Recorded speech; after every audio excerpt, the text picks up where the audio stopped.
There's so much misinformation, there's so much miscommunication, there's so much damaging information that encourages people to do things that actually have such minimal benefit or actually can even be harmful. Dr. Sarah Berry. Sarah spent 25 years studying how food really affects your body. Today, she unpacks the truth about metabolism, your meal timings, and the big issue with mainstream nutrition advice. If you're eating after 8 o'clock at night, that's where you start to really see a negative impact of timing of eating. People who have no idea of the science are talking about it in a way people think they're the experts. There simply isn't a superfood. There isn't simply a silver bullet. Sarah, welcome to High Performance. Thanks for having me.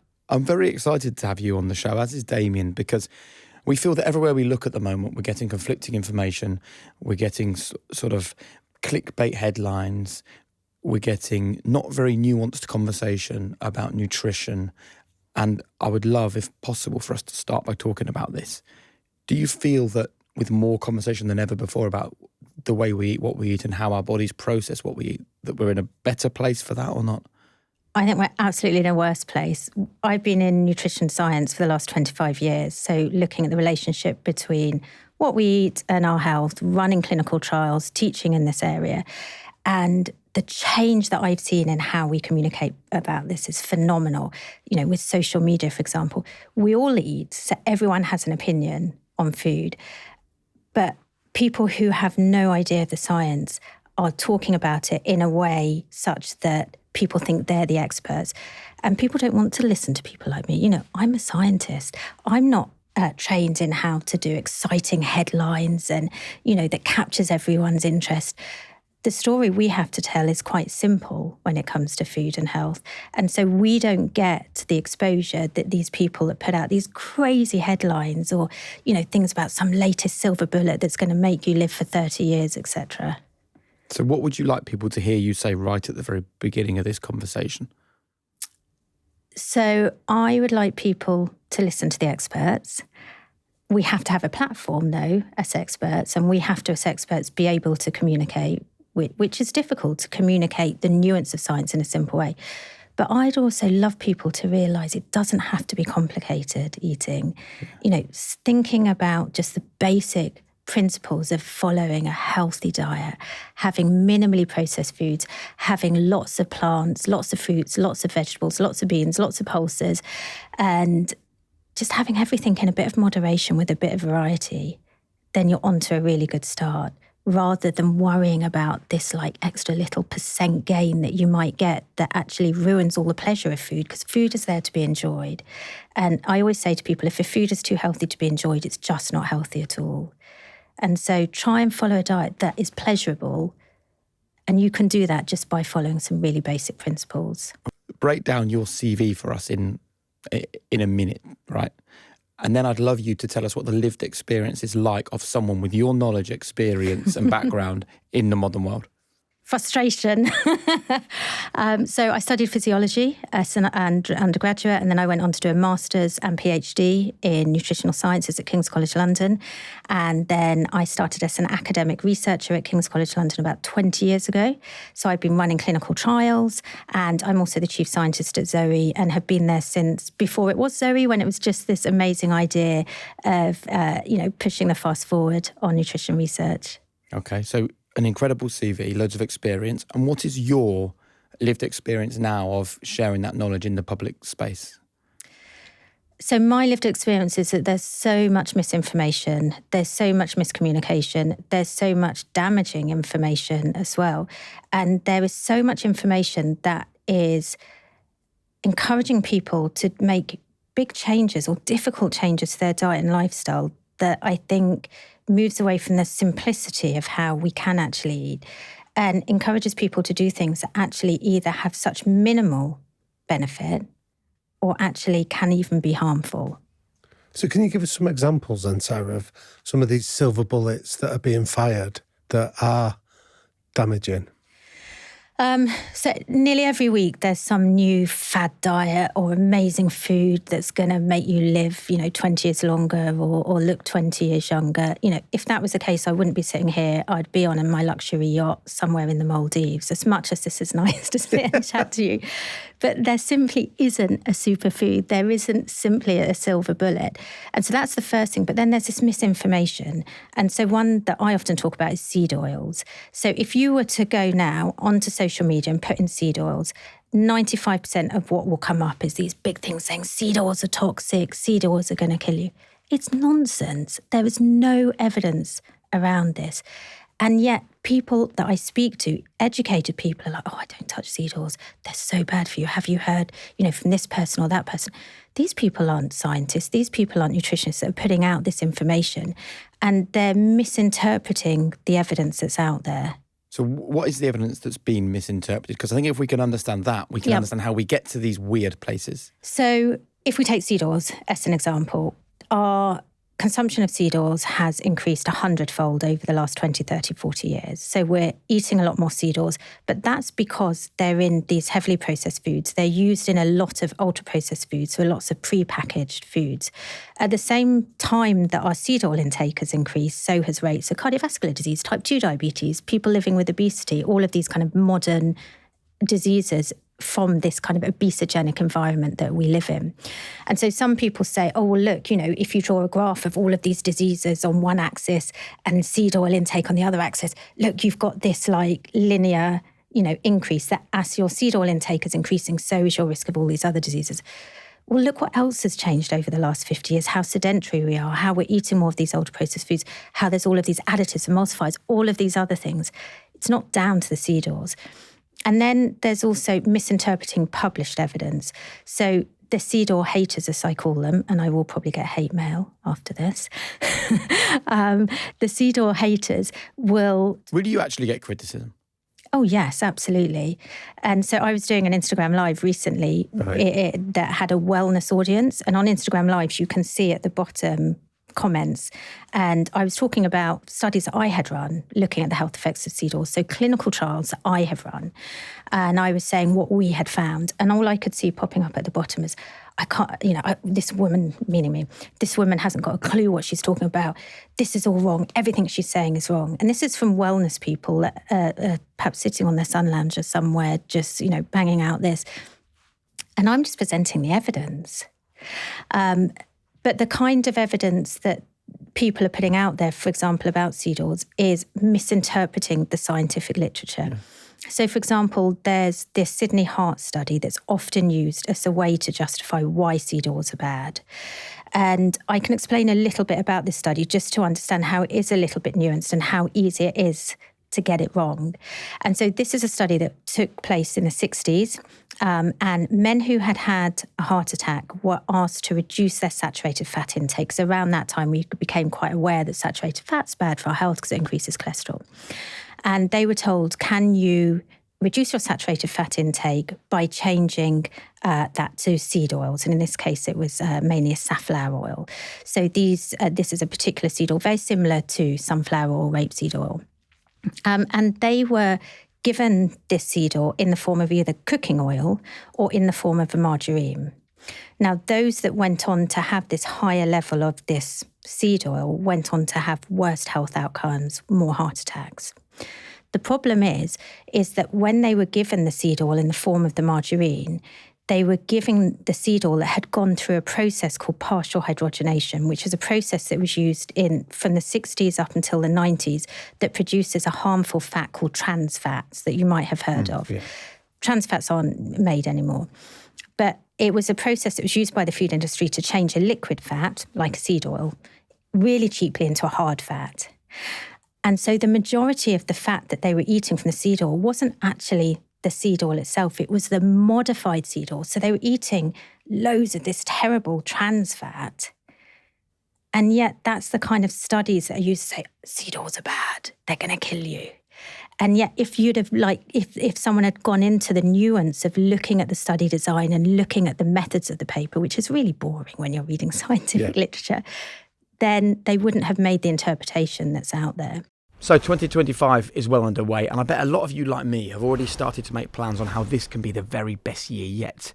And for me, making it a great year revolves around some investment, but actually investing in myself physically and mentally. So the physical investment has been a sauna that I've just had installed at home, and already I'm absolutely loving it. But the mental investment is making sure that I take time to go travelling with my kids, Flo and Seb and Harriet, my wife, on those kind of memory-making holidays that last a lifetime. But obviously both of those goals centre around needing finance. The good news is, though, that's where our new partner, XTB, comes in. They're dedicated to empowering you on your investment journey, and that's regardless of whether your horizon is short or long term. You can maybe buy stocks and ETFs commission-free. You can invest passively with investment plans, open an ISA account, earn up to 4.75% interest on uninvested funds, and loads more. And the good news is it's so easy using their app. So just download the XTB app today or click the link in the description below to start making your money work for you in 2025. How can we all become better at being able to interpret what should we be listening to and what should we just discard? I think it's really hard. I think it's really hard because scientists or academics like myself have been traditionally discouraged from doing this kind of thing. You know, there's lots of snobbery in academia. Yep. And, you know, I'll admit to that myself. Until recently, I'd never done a podcast. And, you know, I'd stick my nose up a bit like, oh, you know, that's not something that we do. And there is that snobbery that exists. And so we have a responsibility as scientists, so research active scientists like myself who are running the studies, or academics, we have a responsibility to be able to communicate good messages. We're not trained to do that, so that's also quite difficult. That, you know, there is the problem that a lot of the time the way we communicate about the science is really dull. And so that's the first thing that we need to do, is making sure that the scientists are communicating and making sure people therefore understand and can hear from the, you know, from the scientists themselves. And the problem is, though, is that it's those kind of sexy titles, those clickbaits, those, like, you know, one-liners that as scientists we're never going to say. They're the things that gets the headlines. I don't know how we overcome that. But I think there's something in it for us as the audience to be better. You know, like when we had Keir Starmer on, for example, on the podcast, and people make criticisms. It's like, but we can't ask our politicians to be human and then criticise them when they are human, when they share something about it. So it's incumbent on us, the audience, to be better at being willing to delve into the nuance, surely, than expecting you to give us those clickbait headlines. Yeah, but I think some people talk with such conviction who are spreading some of the misinformation, and I don't think they're intentionally doing it. And I've recently listened to a few very high-profile podcasts that have had people on where I've sat there and I'm just like, my God, everything they're saying is wrong. Right. But they're saying it in such a convincing way that about halfway through, I'm like, oh, maybe I'm wrong. Maybe my 25 years of training is wrong. That even I question myself because of the way it's communicated. So then I think it's really difficult for the, you know, general public to take ownership because of if there is that miscommunication out there. And apart from it being frustrating for you and leading you to, you know, even question all of your years of academic research and work, what's the cost on us? So I think there's some benefit to the fact that nutrition is being talked about a lot. And so I do think we need to recognise that because I think it's really putting it to the forefront of people's mind that 20 years ago we weren't talking about it as much, that people are starting to understand just how important what they eat, how they eat, when they eat, how that can impact their health. I do think, though, it's in some instances causing people to over-worry, over-focus. I think people lose the pleasure a little bit of the food that they have, lose the simplicity, you know, and lose, at the end of the day, what we eat is part of our culture, it's part of our emotions, it's part of our social environment. It should bring us pleasure. And I do worry this kind of, you know, laser focus on certain foods or certain aspects about eating that's out there, especially if it's wrong. But even if it's right, that laser focus, we're losing just the simple pleasure of food. I'd like to start by talking about cardiovascular disease, if that's okay. As a 46-year-old man and a 49-year-old man. I'm sitting in the middle, I'm 47. Right. It concerns us, understandably. It's responsible for almost a third of deaths in the UK, the highest it's been for over a decade. What could myself, Damien, anyone listening to this be doing today to try and prevent that as much as possible through the diet that we take? So I think diet and lifestyle advice for cardiovascular disease is similar to diet and lifestyle advice for nearly all health-related morbidities, whether it's cancer, whether it's type 2 diabetes, or cardiovascular disease. So I think that there's some specific things you can focus on more, but there's just the general simple things of obviously being physically active, minimizing stress. I know that's easier said than done, so that's very challenging. You can do something about being physically active, or most people can. Focusing on your sleep. Mm-hmm. So when we think about disease or cardiovascular disease, we don't realise actually the importance of sleep. Why would sleep impact that? So sleep is really important because it impacts our metabolism, it impacts our mood, it impacts our food choices, it impacts so much of how we respond to food, how we choose the food that we do, as well as the other things like our stress, our desire to do physical activity. We know that short sleepers, so people who sleep less than 7 to 6 hours a day, short sleepers have a significantly increased risk of cardiovascular disease. They are 50% more likely to be living with obesity than someone who is a normal sleeper. And this is... What? It's phenomenal. So wow. The less, or there's almost a graph that shows that the less you sleep, the heavier you can be. Yes, I mean, it's not linear, but, but there is good evidence now coming out that if you are sleep deprived, is a term that, I know we often use, but if you're a short sleeper, that you have a significantly higher chance of living with obesity, significantly greater cardiovascular disease risk. It's a new emerging area of research. It's because sleep impacts things like our food choices. So if we've had a poor night's sleep, there's little reward centers in our brain that are heightened. So if you've had a poor night's sleep, in the morning, you'll be, the reward centers will be saying, oh, Damien, don't have that healthy breakfast, go and have that pastry, or go and have that quick fix.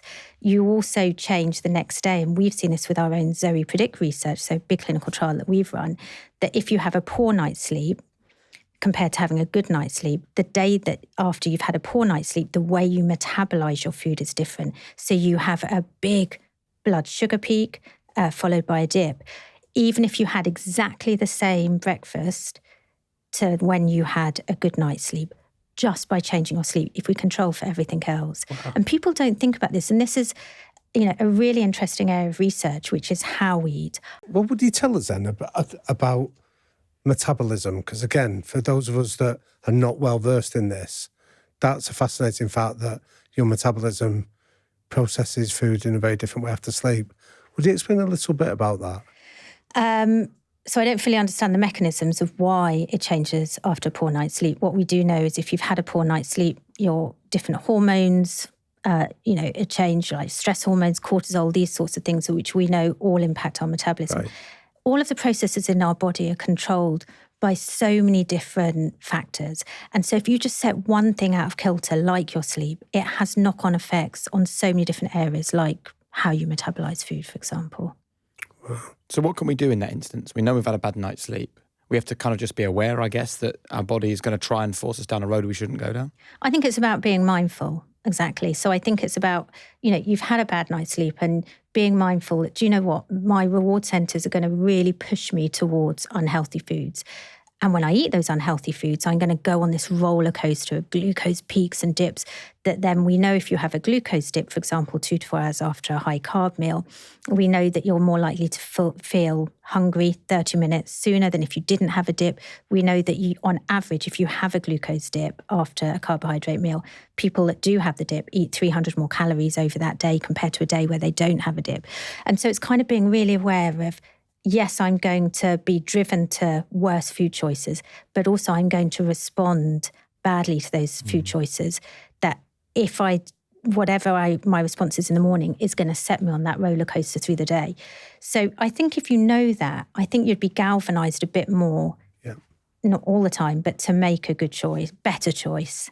I think it's brilliant. And I didn't expect to start having a conversation about how much we sleep.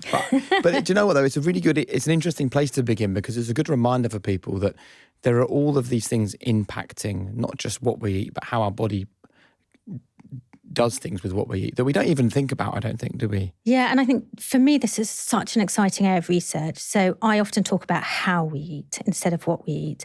And the importance of how we eat is only just being, understood. So eating speed is a great example. We know that on average, we're eating too quickly, particularly if it's like heavily processed, unhealthy food. The texture is quite soft. You can eat an ultra-processed meal of the same calories as an unprocessed, nutritionally equivalent meal 50% more quickly. Yeah. We know if you eat quickly, you consume more calories. So, for example, if you just slowed down the pace at which you had your lunch by 20%, so how long would it take you to have your lunch? Well, it depends. You see, when I'm here at work, Yep. we get some brought in salads and sandwiches, and we have busy days. And I'm not joking when I say 3 or 4 minutes. Probably, I would do a little pot of salad at home if it's a Saturday or on with a Sunday lunch, for example. 2 hours sitting at the table on a Sunday, catching up with the kids, talking about the week. So that is how vast the difference is. And I bet a lot of people watching this would relate to that. Yeah, so lots of people now are eating their meals in that rushed way, between meetings or while on a Zoom call, so they're not even mindfully eating or even aware when they're full. And so usually standing up, rarely sitting down. Yep. And so on average, people are eating lunches, dinners, maybe in 10 minutes. Research shows if you can extend that by just 20%, i.e. change it from 10 minutes to 12 minutes, without even thinking about it, subconsciously, you reduce your energy intake by 15%. And you eat less food? Yeah. Just by changing the speed at which you're eating. Why? So various reasons. One is because it takes a while for your fullness signals to come to your brain. So if you're wolfing it down in your 3 to 4 minutes, it's hardly even got to your stomach where there's stretch receptors that tell you whether you're full, how hungry you are. Never mind it getting to the part of your intestine that has all of these receptors that say, hey, I'm full now, you don't need to eat anymore. So the slower you eat allows the hunger signals to go. Also, like hormonal responses like insulin, etc., that all play a role as well. And that's just one example of how we eat. So there's also other areas like the time of day that you eat. This is like a really fascinating area of research that we know that the time of day that you eat your food impacts your health response to that food as well. Like what, for example? So what we know is that the later you eat in the day, if we're thinking about fullness and hunger, the later you eat in the day, the less your fullness and hunger is stimulated. So if I was to have, let's say, a croissant in the morning, that would make me feel fuller than if I was to have exactly the same later in the day. We also know that every cell in our body has its own little clock. So we call this the circadian rhythm, or we call it in nutrition chrononutrition. It's about the timing of eating. And these clocks control how we metabolize the food, how we use the food, etc. And we need to eat according to this clock, according to our body clock. If we eat out of sync with our body clock, it changes how that food impacts our health. So we know that if you eat late at night, firstly, you'll feel less full. You'll actually wake up more hungry the next day. And there's research showing this, that ironically, if you eat later, you wake up more hungry. But also, if you eat later as well, you metabolize the food and you respond in such a way that results in greater inflammation over a period of time. You have greater blood pressure, greater blood cholesterol, higher visceral adiposity, so the fat around your tummy. And we've seen this from our own research. Late night eaters are far worse off, particularly in relation to cardiovascular disease risk factors. So all of the risk factors that we know diet can impact, like blood pressure, like cholesterol, like insulin sensitivity, like fat around the waist. And changing the time that you're eating can actually help minimize some of that. What is a late night eater? So there's no clear definition of a late night eater. We see in our research, if you're eating after 8 o'clock at night, that's where you start to really see an impact, a negative impact of timing of eating on health. So in an ideal world, I would say to people, if it fits in with how you're living your life, and I know that some people, aren't able to do that if they're shift workers, night workers, etc. But for people that have a 9-to-5 job, or the few people that have that now, I would say to try and avoid eating after 8. Definitely avoid eating after 9 at night. We see in our own research that 30% of people snack after 9 o'clock at night. That's a lot of people. See? And have you been able to track definitively what the impact of after 9 o'clock at night does? So in our research, we've been looking at what we call cross-sectionally. So we've been looking at people at one point in time and looking at those that snack after 9 o'clock at night. They tend to have worse metabolic health, worse cardiovascular health. So they tend to have greater inflammation, poor insulin sensitivity, worse blood pressure. They tend to have a higher BMI, so they tend to be more overweight. There are trials, not that we've run, but that other people have run, looking at timing of eating, where they will randomly allocate half of the people to follow like an earlier eating pattern and the other half to follow a later eating pattern, follow them over a period of time and then look at health outcomes. The main thing that they see is a difference in hunger levels. If you're eating later, you tend to feel more hungry, but you also see a difference in some of these other health measures that we talked about, like cholesterol, for example. What do you reckon I'm about to talk about? Your snacking, your crisps. Love crisps, but do you know what happens? I never eat them early, but about 8:30, 9 o'clock at night, often when the kids have gone to bed, it's just this voice I can't ignore, right? And do you know what I say to myself? I say, well, I've eaten well all day, so a couple of bags of the kids' hula hoops isn't going to cause a problem, right? Are you saying that if I eat those same hula hoops or any other crisp around at 9:30, the impact on my body is different if I'd had them at 10 o'clock in the morning? Now, the impact is going to be small, and I do want to emphasise that. But over time, it can build up. And the reason I want to emphasise it's small is going back to what I said at the beginning. I do think everyone just needs to take a bit of a chill pill about how they eat, what they eat. I'm really excited by this kind of research because I think it's exciting to kind of bring lots of different tools to our toolbox. And so, yes, absolutely, it will make a difference, but the difference will be small. But yes, over time, who knows? And again, nutrition research is still in its relative infancy. We're only just learning the importance of things like how we eat. Yeah. And this is partly because our food landscape and how we eat and our lifestyle is, the last 20 years is changing beyond all recognition. So we're kind of playing catch up on the science to how we're eating now versus how we were 50 years ago, which we didn't snack 50 years ago as much as we do now. Right.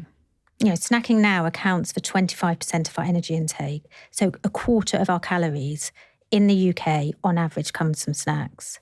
But it's part of how we live. I mean, my kids have school lunches, right? But the school say pack them a snack for break time. So are we saying that breakfast is not good enough and lunch isn't good enough, so therefore our kids so my children will grow up believing that what you do in between meals is eat food? Yeah. But you don't even think about it till you have a conversation like this and you think, well, why do we feel the need to provide that? But I don't think it's bad for us to snack. I mean, it does raise the question, well, how did we survive for so many centuries with 3 meals a day or even 1 meal or even 2 meals a day? What is it that we're doing differently that means that we need to snack? But we've published some great research at Zoe looking at snacking habits and looking at whether the frequency of snacking, as in how many times people snack, or the quality of snacks or the timing of snacks, what's the most important? Because there is this question that we are a nation of grazers. We are a nation of snackers. And on average now, people have 2 to 3 snacks a day on average in the UK. And so the question is snacking itself bad, i.e. constantly putting something in our mouth, or is it more about the food that you're snacking on?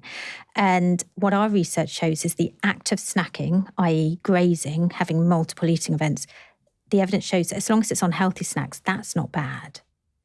It's snacking on the unhealthy foods, and it's undoing also the good effects. So you said, for example, you eat really healthy breakfast, lunch and dinner, and then you're having those crisps in the evening. We see gorging. You were about to use the word gorging. Sarah, I thought better of it. It is completely the right word. Okay. Inhaling. You did say there are multiple packs of hula. I would choose something other than hula hoops, so. But interestingly, we see in our own research that 30% of people who are doing really well with their main meals are then having really unhealthy snacks. And because snacking accounts for a quarter of our energy intake, and because our research shows that snacking per se isn't what the problem is that 30% of people snack after 9 o'clock at night. Yeah. Loads of people are snacking on unhealthy foods. But what our research shows is if you snack on healthy foods, it can actually really be a way to boost your diet.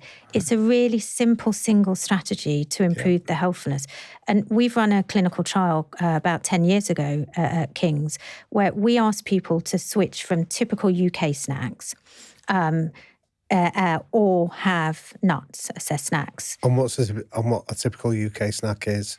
So we actually did a lot of research looking into what the typical UK snack is, and then we fed people kind of the reformulated typical UK snack. So this is a snack that's higher in saturated fat, salt, and sugar. So imagine it's a bit of your hula hoops, it's a bit of a Pringle, it's a bit of a Kit Kat, it's a bit of a Mars bar, and we randomly allocated half of the people to have muffins that actually had the nutrient composition of the typical snack profile in the UK. So a bit of all of these different things. And then the other half of people, we randomly allocated them to have 20% of their energy from nuts. And then we followed them just over 6 weeks. And we said, don't change anything else. Just carry on with everything else as normal. And at the end of the 6 weeks, we did lots of different measures to do with cardiovascular disease, cardiometabolic health, so blood pressure, cholesterol, insulin sensitivity. And we also did a measure that we do to look at blood vessel function. So it's like this dynamic measure where you kind of can see inside on the helpfulness of someone's blood vessels.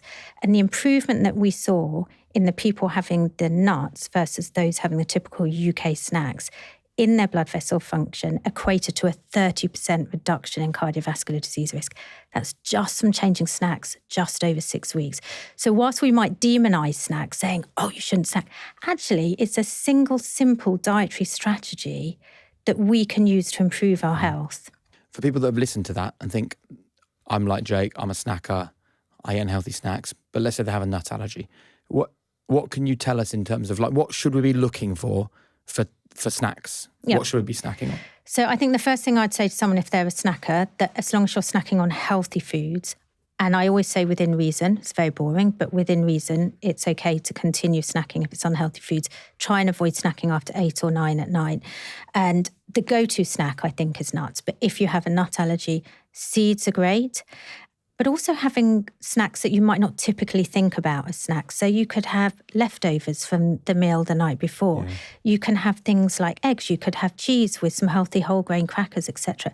Having a snack that's not high in what we call refined carbohydrate, so it will keep you full for longer. So not having a really sugary snack is the best snack to go for. So any kind of snack that's got plenty of protein and healthy oils, hence why I mentioned things like eggs or cheese, those kind of stuff. Yogurt. Some veg and hummus. They're all great kind of snacks that you can have. Right. You've just transformed my snacking life, Sarah, on this show. Here's the truth, okay? High performers don't do more. They just work smarter. It's a myth I want to debunk that high performance means chasing hacks, squeezing it in, working harder than everybody else. It's not true. The best performers just simplify. They master the fundamentals. We call it world-class basics on high performance. And in many ways, I've learned this through trial and error, but also through the conversations that we've had on this show. And one area you need to get the basics right is your nutrition. And that's where Vitals comes in. This is nutrition without the noise. 2 capsules, 6 seconds, 0 effort. And this has all the essential nutrients, vitamins, minerals, and healthy fats that you need, designed to power your sleep, your energy, your focus, your recovery. No mixing, no messing, no nonsense. Everything you need in the right dose. So why don't you strip your health routine back and just focus on what matters? Head to Heitch.com/Jake or enter the code HP20 at checkout for 20% off your first order. Well, Sarah, you used the phrase there about healthy and unhealthy, which is often labels that many of us hear around food. And I'm wondering if you could break down how different food nutrients affect our body, so proteins and fats, etc. Yeah, so I think when we think about a healthy diet or a healthy food, we need to think beyond what we've traditionally thought about. I do think lots of people are thinking beyond this, but just for those that aren't, typically we've thought about food in terms of 4 main macronutrients, so fiber, fat, protein, carbohydrate. And so typically we've always thought about whether a food is healthy depending on those nutrients. We now know that food on average contains about 72,000 different chemicals per food. And all of these chemicals interact with each other, interact with our body to modulate and impact the helpfulness of that food. We also know that the structure of food is really important when we're thinking about the healthfulness of the food. So I've spent many years studying what we call the food matrix, which very simply is the structure of food. So when we're thinking about whether a food is healthy or unhealthy, I think we need to think about not just the macronutrients, we need to think about what other chemicals are in there. And there's simple ways you can do this by looking at the food. And if it's very pigmented, i.e. very colourful, you'll know that it's got lots of these amazing chemicals like polyphenols, for example. So these are chemicals that we call non-nutritive bioactives because they're not traditionally considered a nutrient, but they have these bioactive properties, i.e. they have these beneficial properties in our body. So a top tip is if it's really colourful, it's going to be packed with these kind of bioactives. The other thing is to think about the form of the food, and this is where that food matrix comes in. Does the food even resemble the original form it came in? And this, again, is quite a new area of research. It's something I've been looking at for about the last 10, 15 years. Right. And when we say 10, 15 years in science, that's quite new, by the way. Yeah. And we're now understanding that the form that a food is in actually also has a really big impact in modulating its health effect. So you could have one ingredient that's in two different forms that has quite different health impacts on your body. So why don't we use nuts, given that we've already been talking about nuts? So what we know firstly is when you eat nuts, because of the structure of the nuts, you actually excrete about 30% of the calories. So you only absorb about 70% of the calories of nuts. So people often say, oh my gosh, nuts are really high calorie because they've got loads of fat. Actually, 30% is just coming out the other end. And that's because of the structure, this matrix that the nuts, in their natural format have. So really simply, nuts are full of cells, just like any plant, just like us. We're made up of cells.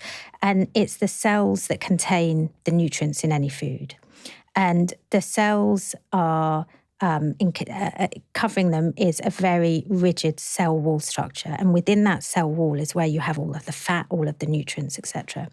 Now, when you chew nuts, you swallow when they're about 1 or 2 millimeters in size. So we do these awful studies. They're called chew and spit studies. Like I handle poo, I handle blood, everything, but saliva is just horrible.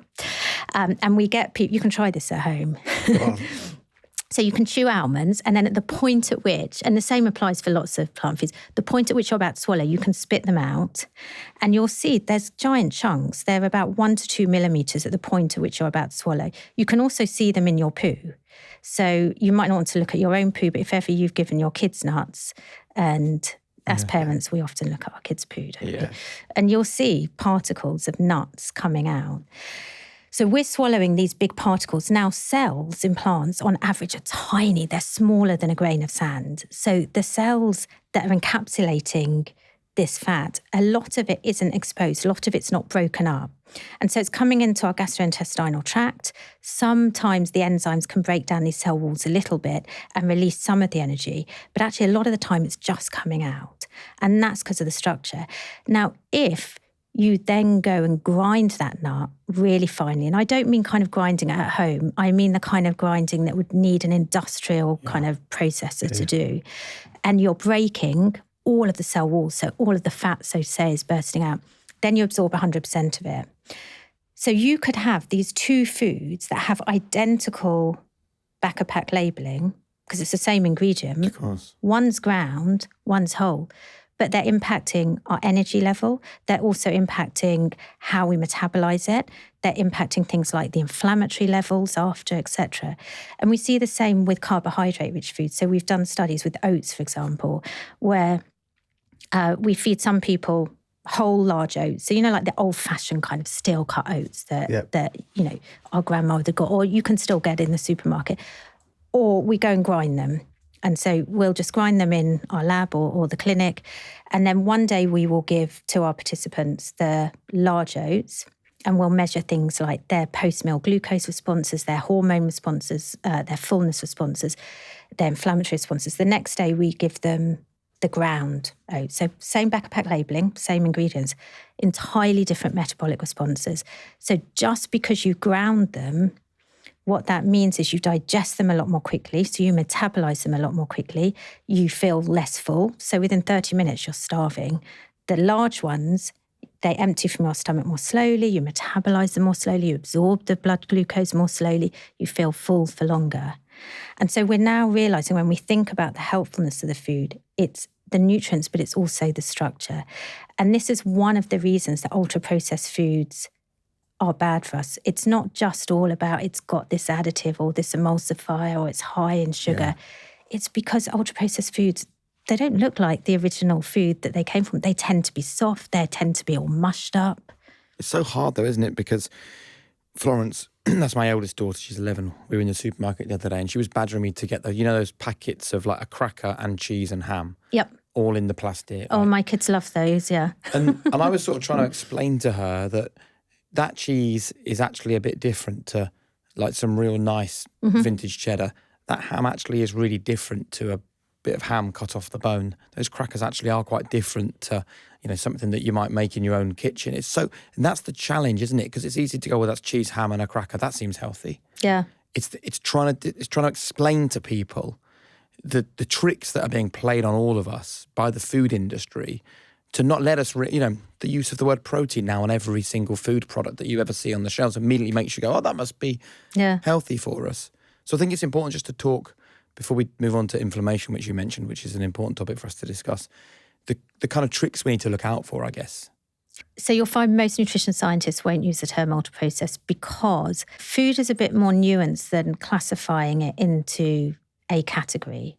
And so to classify whether a food is ultra-processed, there's a classification system called the NOVA classification system, but it's very subjective. And it's also doesn't take into account all of the kind of health aspects of a food. Right. And you could have an ultra-processed food that is healthier than an unprocessed food. So, for example, lard is unprocessed, but we all know, hopefully, that lard's not really very good for us. And yet you can have a food that would technically be classified as ultra-processed, but actually might have plenty of fibre in it, some whole grain in it, and actually could be quite healthful for us. And so the actual classification system doesn't get through some of the nuances of food. And I think it also detracts a little bit from us just focusing on, we've just got to think about the overall healthfulness of a food. This kind of laser focus on ultra-processed food, let's stick a warning label on it. It's not that simple because of the misclassification. So I think the focus should be, instead of demonizing all ultra-processed food, trying to understand what is healthy and what isn't healthy. But it's really challenging for exactly the reasons that you said, because it is so nuanced. And when, after I'd asked my son to watch this program with me and he was saying, oh, mummy, is that ultra-processed that bad? There were some things that I've been a nutrition scientist for 25 years and I was struggling to explain to him why this food is not quite as good as that food. And I knew it because I knew it. Yeah. But I was like, I don't really know how to explain to him. Like, obviously he's 12, but even if he was an adult, I would have struggled to explain. And so I think it's really difficult. Now, there's some things that you can look out for. So I do think that there's a lot of health halos out there. I don't know if you've heard that expression. No. So this is where food can be packaged in beautiful, like matte packaging. So it looks so natural. It has protein on it, like you said. Yeah. So it has fibre on it. So of course it's going to be good because they've added fibre. I mean, who knows what the mush is, the rest of the mush in it. It says low, no, or reduced in it. Well, probably it's low, no, or reduced sugar, but they've added in shed loads of some kind of sweetener that we've got no idea how that's impacting our health. And so I think I'd be cautious if it looks too good to be true. Going back to it probably is. Would you give us the latest understanding of sweeteners and what they're doing to us? And is it simply a case of we still don't know, therefore we should avoid them? So I think generally in nutrition research, there's so much we don't know. I think sweeteners is a great example, additives are a great example, and emulsifiers are a great example, which is what's being talked about a lot to do with, ultra-processed food, our modern food environment. We know that some sweeteners seem to have a negative impact. So sweeteners like sucralose, for example. We know that some sweeteners like stevia, for example, doesn't seem to have the same negative impact. Most of the research on sweeteners, though, has been done on mice or rats to date. There hasn't been that many studies done on humans. What we do know, though, from human studies is that if you swap a full sugar drink for a drink that has sweeteners in it, it doesn't end up reducing your overall energy intake. So if people are doing it in order to lose weight, what the studies do show is that you just compensate for it elsewhere. Because our bodies are so clever. Our bodies are so clever in maintaining the set point in your energy intake. We have evolved not to live in the food landscape where I can walk out this door now and probably down the road within a few minutes, there'll be 4, 5, 6 places that I can go and get food like that. That's not how we've evolved. Our bodies haven't caught up with the food landscape that's out there. We've evolved for famine. We've evolved for, being a hunter-gatherer. And, as dated as it sounds, me saying this, because I know we've heard this for many years, this is the truth. So what that means is that our bodies have evolved to conserve energy. And so if we are, reducing our energy intake, whether it's through having a sweetener or going on a diet to reduce our calorie intake, then what happens is suddenly, that clever, amazing place in our brain saying, whoa, hold on, I'm not having the energy that I normally have, and your hunger signals go up. And over a long period of time as well, if you're in a calorie deficit, your metabolic rate goes down. Now, not hugely, but it does go down. So just by sitting here, if I had been on a diet for the last month versus if I hadn't, I would be burning more calories. So I'd be burning less calories if I'd been dieting, i.e. reducing my calorie intake, just by sitting here. Which makes dieting hard, right? This is why 70% of diets fail. People can lose the weight, but it's the maintenance of weight loss that's the problem, because our bodies are so clever. Our bodies are so clever to maintain weight. And that's what's really hard. So for every kilo of body fat that you lose, the reward centers, these hunger centers in your brain, they just go up a notch each time. And so they're pushing you to compensate for the loss of energy, the loss of body fat, but they're pushing you to compensate beyond that, which is why what often happens is when people lose weight and they rebound, which sadly 70% of people do, they rebound to a higher weight. So you often hear that with yo-yo dieters, don't you? That not only, it was great, it was easy, I lost the weight, because for 3 months I could fight against these awful, this change in hunger signals. I was working towards that dress for the wedding or my bikini on the beach or whatever. But then you can only fight against that for so long. Based on the current evidence, I think the key is slow weight loss. Right. Really slow weight loss is weight loss that you're likely to maintain. I think also recognizing what you need to do in the weight loss phase versus the weight maintenance phase is a little bit different. And it's really important. I do caveat this by saying I'm not a weight loss expert. As scientists, we always want to say what we don't know, by the way, rather than what we do know. The evidence shows that during the weight loss phase, it's really important thinking about how much energy you're eating. And this is where you can bring in the kind of tools that we've talked about, slowing down the pace that you're eating, thinking about the timing that you're eating, also obviously making the right food choices as well.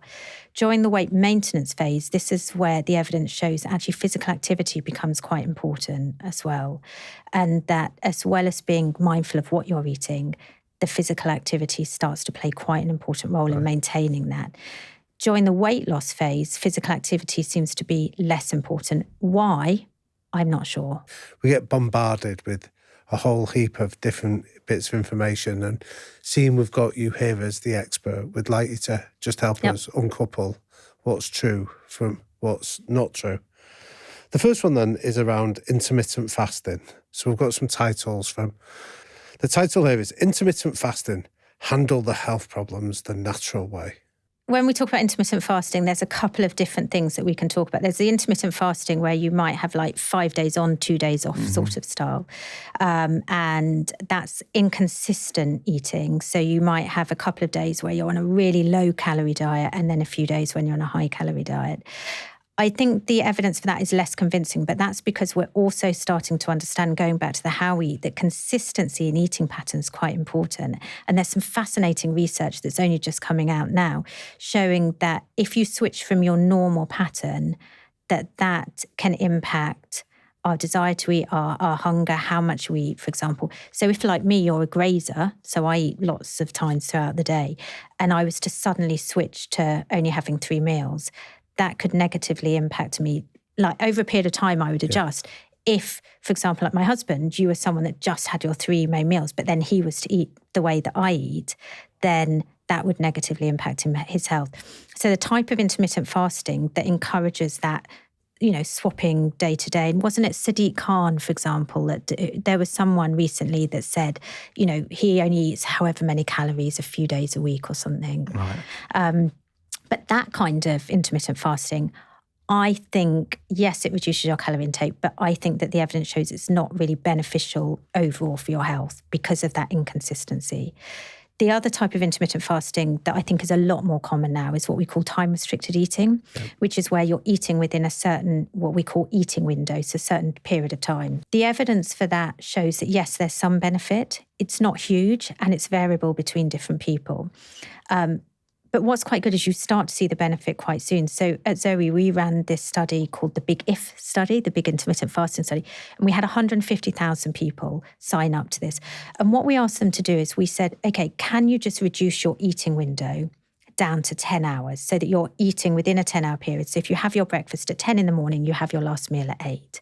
And the reason we did this is because we wanted to see if what's seen in these very tightly controlled metabolic studies that are done in a clinical setting that show if you eat within a 6-hour window, it has X, Y, and Z benefit, whether it actually plays out in the noisy way we live our lives. Because this is really, really important that, again, on social media, I could say, oh, if you eat in a 4-hour window, you will live forever. Well, you won't, but you would live a lot longer. But who's going to live a life where you eat in a 4-hour window? Yeah.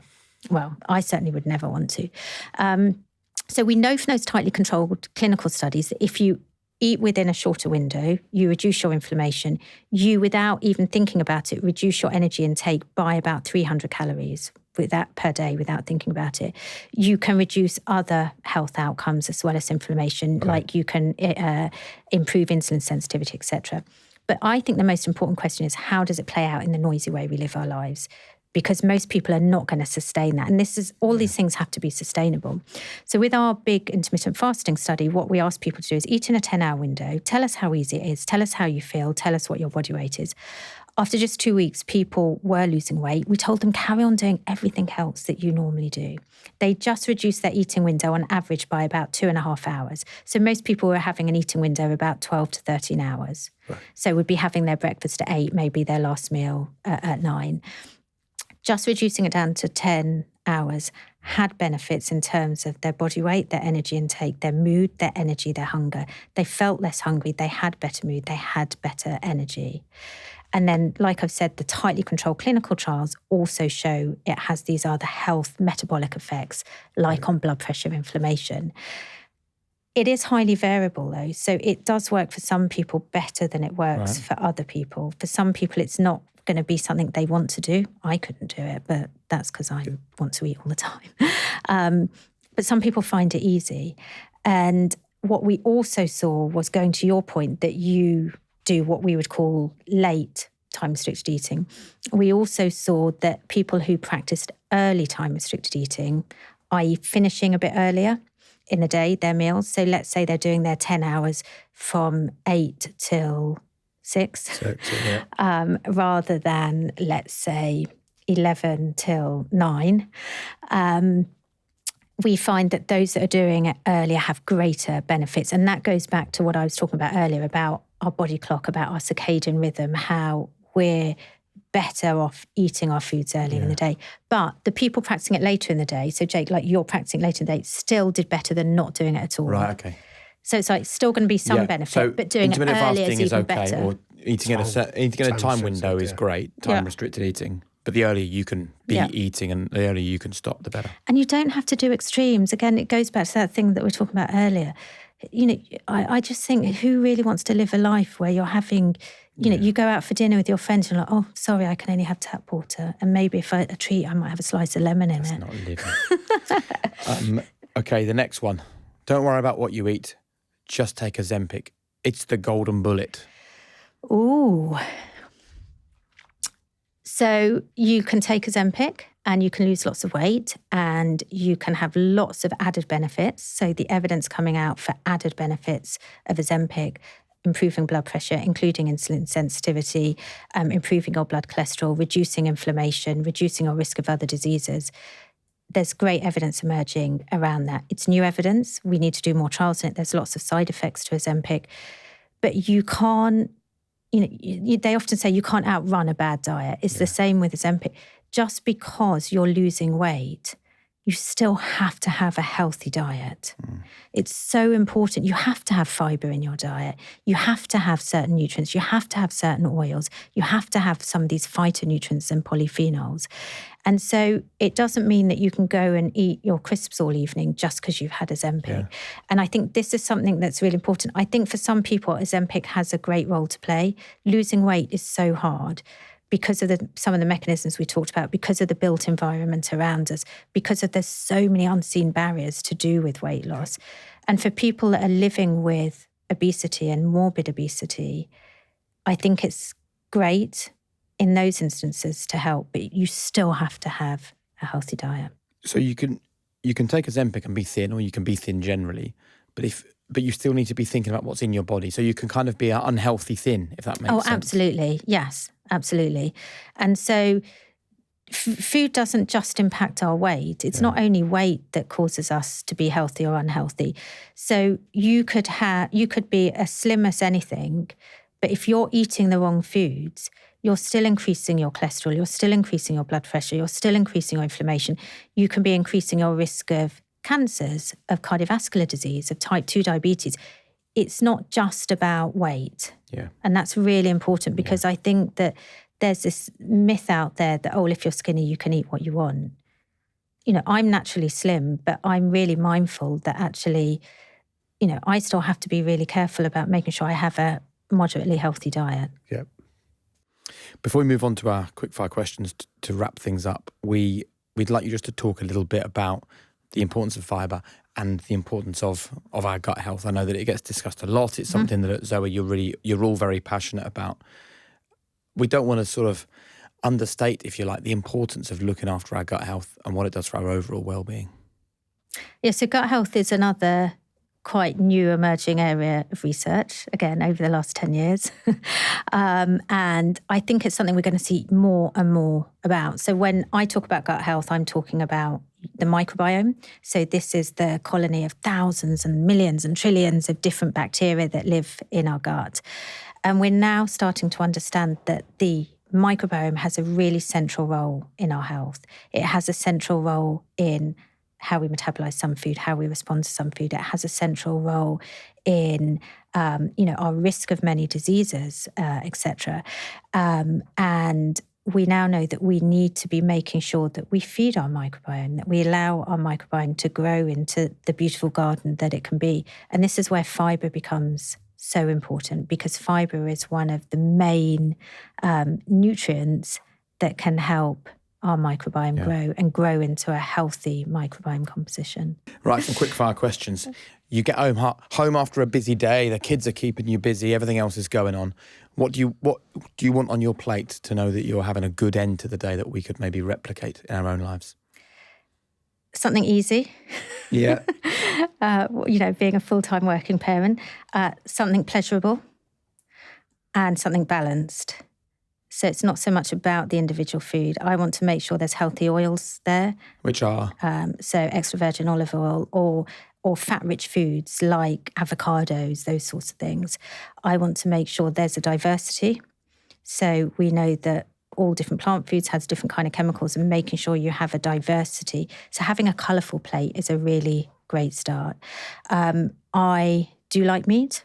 So I will often have, and fish. So I might have chicken, I might have fish. I think oily fish is really important, not every day, but to have some of that, a protein source, a healthy protein source. But you can get, good quality protein without having meat as well. Very good. What's one single piece of advice you'd give to someone looking to transform their eating habits? I would say find a way to transform your eating habit that still brings you pleasure, that is simple to fit in with the way you live your life, because that will be the only sustainable one. If I was then to pin it down to a suggestion, if someone was like, well, can you just tell me something to do?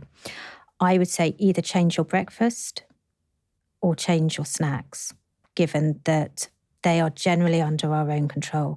What I eat for my dinner is dictated by what my fussy kids will eat. What I eat for my lunch is dictated by where I am at that point in time. I pretty much have autonomy over my breakfast and my snacks. They account for a good proportion of our energy intake. And so choosing a really healthy breakfast or transferring to healthy snacks, I think is a really simple strategy. We can't just overhaul our whole diet and stick to it because, our food is so much, like I said earlier, part of our culture, it's part of our emotions. And I think it's important to recognise it's actually really hard to change the foods that we eat. What are you most optimistic about in the area that you work, and what is the thing that keeps you up at night with worry in the area that you're working? That's a really hard one. What am I most optimistic about? I'm most optimistic, I think, about the growing awareness of actually how challenging it is to change your diet.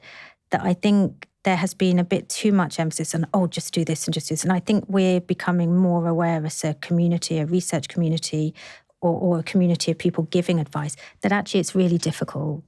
And so I'm optimistic that we will find behavioural ways to improve people's diet. What keeps me up at night? Not much, but what worries me is our food landscape that we live in now. We live in a food landscape that we haven't evolved biologically to handle. We live in a food landscape that is pitted against us. And we live in a food landscape that is changing at such a rate that not only can evolution keep up with, science can't keep up with. So when I'm running studies, sometimes by the time I finish the research trial, it's not necessarily even relevant to the products that are out there now. So that worries me, that will we ever be in a place where food industry, government, scientists get together and solve for what is really a perfect storm rising against us with the food landscape that we have? What's the one golden piece of advice you'd like to leave ringing in our listeners' ears? I would say that food is there to be enjoyed, not to be feared. And if a food is too healthy to be enjoyed, it's just not healthy at all. Sensible, Honest advice. And look, I know the frustration about trying to go up against the world of the algorithm and the clickbait and the sexy headline, but those kinds of conversations that we've just had will provide real value for people. So thank you so much. Pleasure. Thank you.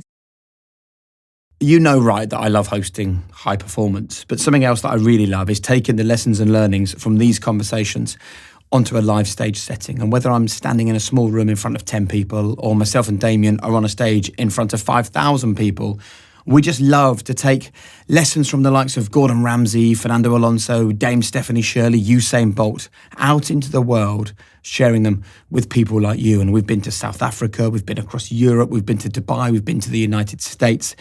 But we want to do more. We are really passionate about spreading the lessons and the learnings from high performance. So if you want myself and Damien to come and spend time with you and your business, then all you have to do is hit the link below. I promise you, by the time we're finished, you will have a very different view about what high performance really is. Thanks for watching.